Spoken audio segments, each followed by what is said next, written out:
സുഹൃത്തുക്കളെ, നമ്മുടെ ഗാരേജിൽ പെയിൻറ്റിങ്ങിന് വന്ന ഒരു വണ്ടിയാണ്. ഈ വണ്ടിയുടെ അവസ്ഥ നിങ്ങളൊന്ന് കണ്ടേക്കും. ഇനി സെക്കൻഡ് ഹാൻഡ് വണ്ടി എടുക്കാൻ പോകുന്നവരും പുതിയ വണ്ടിയുള്ളവരും ഒന്ന് സൂക്ഷിച്ചോളൂ. നിങ്ങൾ വണ്ടിയുടെ അതൊന്ന് കണ്ടു നോക്കും. പെയിൻറ്റിങ്ങിന് വന്ന കസ്റ്റമർ വന്ന് സംസാരിച്ചിട്ട് ഫുൾ പെയിൻറ്റിങ്ങാണ് പുള്ളി കൊണ്ടുവന്നത്. ഔട്ടർ മാത്രം അടിക്കാൻ വേണ്ടി, ഇന്നർ നൈസായിട്ടൊന്ന് പറത്തി വിടാനൊക്കെ പറഞ്ഞു. അപ്പോൾ നമ്മൾ സീറ്റും കാര്യങ്ങളൊക്കെ അഴിച്ചപ്പോൾ അപ്പോഴാണ് കണ്ടത് ഈ ഒരു അവസ്ഥ. നിങ്ങളത് കണ്ടു നോക്കും വണ്ടിയുടെ അവസ്ഥ. സിനിമയ്ക്കും ഷൂട്ടിങ് കാര്യങ്ങളൊക്കെ ഓടുന്ന വണ്ടിയാണ്. പക്ഷേ വണ്ടിയുള്ളവർ നമ്മൾ ഏകദേശം ഒരു 2 വർഷം 3 വർഷങ്ങൾ കഴിയുമ്പോൾ വണ്ടി എല്ലാവരും ഒന്ന് ശ്രദ്ധിക്കുന്നത് നല്ലതായിരിക്കും. അറ്റ്ലീസ്റ്റ് ഒരു വാഷിംഗ് സെൻറ്ററിൽ കയറുമ്പോൾ നമ്മൾ വണ്ടി പൊക്കുമ്പോൾ മുകളിലോട്ട് പൊക്കുമല്ലോ, അന്നേരം അടിവശവും കാര്യങ്ങളൊക്കെ ഒന്ന് നോക്കുന്നത് ബെറ്റർ ആയിരിക്കും.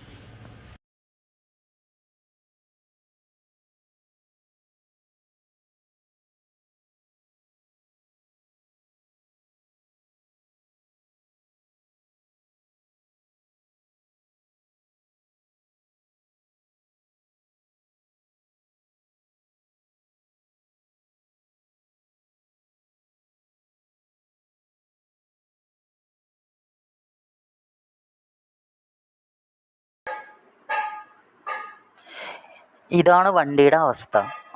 ഇപ്പോൾ വണ്ടിയുടെ അടിവശവും മാറ്റിൻ്റെ സൈഡൊക്കെ ഇടയ്ക്കൊന്ന് ചെക്ക് ചെയ്യുന്നത് നല്ലതായിരിക്കും. ഇല്ലെങ്കിൽ ഇതുപോലത്തെ മുട്ടൻ പണി കിട്ടാൻ ചാൻസ് ഉണ്ട്. ഇതിനിപ്പോൾ വണ്ടി മേടിക്കുന്ന ഒരു പൈസയാവും, ഏകദേശം സെക്കൻഡ് ഹാൻഡ് പുതിയ വണ്ടി ഇന്നോവ മേടിക്കുന്ന പൈസയാവും ഇത് ക്ലിയർ ചെയ്യാൻ. വണ്ടികളുടെ പുതിയ വീഡിയോ ആയിട്ട് ഇനിയും വരുന്നതാണ്. അപ്പോൾ എല്ലാവരും തീർച്ചയായിട്ടും ഒന്ന് സബ്സ്ക്രൈബ് ചെയ്യുക.